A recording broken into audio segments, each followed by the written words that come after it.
बरसों पहले बिरहापुर नाम का गांव चारों तरफ फैली पहाड़ियों और घने जंगलों के बीच बसा था।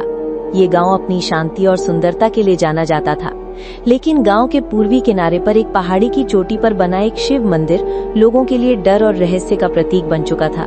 कहते हैं इस मंदिर में एक बुजुर्ग पुजारी रामानुज शास्त्री रहते थे, जो हर रात ठीक 12 बजे अंतिम प्रार्थना करते थे। लेकिन एक अमावस्या की रात गांव में भीषण तूफान आया, बिजली गरजी, आसमान में काले बादल छा गए और उसी रात पुजारी की मौत हो गई।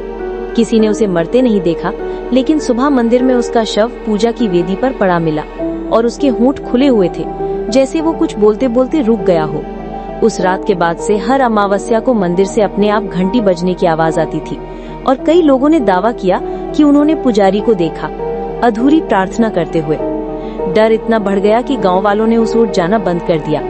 मंदिर के आसपास की सीढ़ियां काई और सूखे पत्तों से भर गई, दरवाजा जर्जर होकर टेढ़ा हो गया और हवा में हमेशा एक अजीब सी नमी और सड़ी गंध बनी रहती थी। कहानी की शुरुआत होती है अदिति से, 28 साल की तेज तर्रार और निडर पत्रकार। वो हमेशा उन खबरों के पीछे जाती थी जिनमें सच्चाई और रहस्य छिपा हो। एक दिन उसे बिरहापुर के इस भूतिया मंदिर के बारे में पता चला। उसने सोचा कि ये बस गांव वालों की कल्पना है और इसे साबित करने के लिए उसने खुद अमावस्या की रात मंदिर में जाने का फैसला किया। गांव पहुंचते ही अदिति को अजीब सा माहौल महसूस हुआ। दिन में भी गांव के लोग खामोश और सतर्क लग रहे थे। किसी से मंदिर का रास्ता पूछो तो वे नजरें फेर लेते और एक बूढ़ा आदमी तो सीधा कह बैठा, बिटिया रात को वहां मत जाना। अगर घंटी अपने आप बजने लगे तो बिना पीछे देखे भाग जाना, वरना देर हो जाएगी। अदिति ने हल्की हंसी में इसे अंधविश्वास कहकर टाल दिया, लेकिन अंदर से वो भी थोड़ी बेचैनी महसूस करने लगी।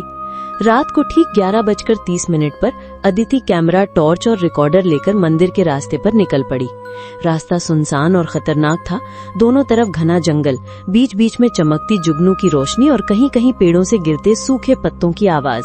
सीढ़ियां चढ़ते हुए उसे लगा जैसे कोई दूर से उसे देख रहा हो। वो रुकती, पीछे देखती, लेकिन वहां सिर्फ अंधेरा और हल्की हवा का बहाव था।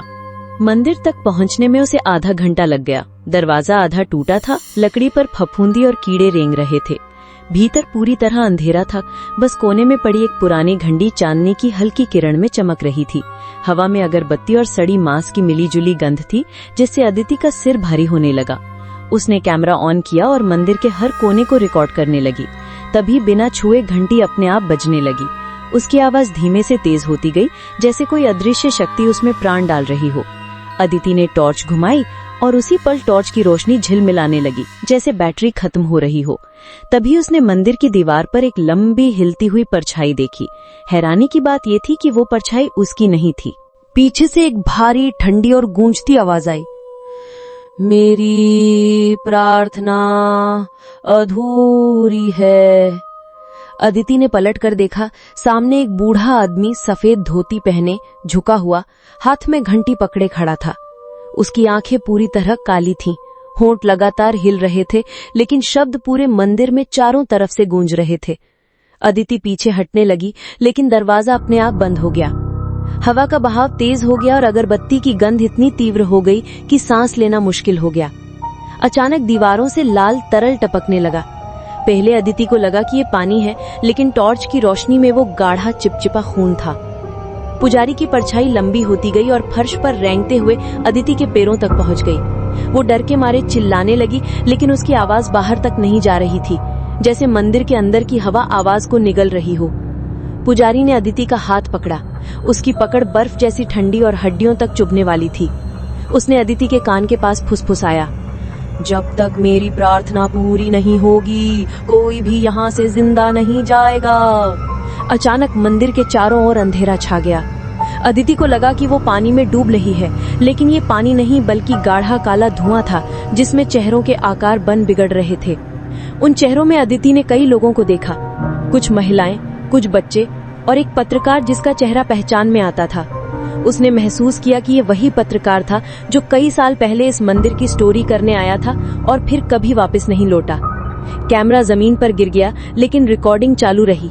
आखिरी बार कैमरे में अदिति का चेहरा दिखा, आंखें पूरी तरह काली, होंठ हिलते हुए, जैसे वो भी अब अधूरी प्रार्थना का हिस्सा बन चुकी हो।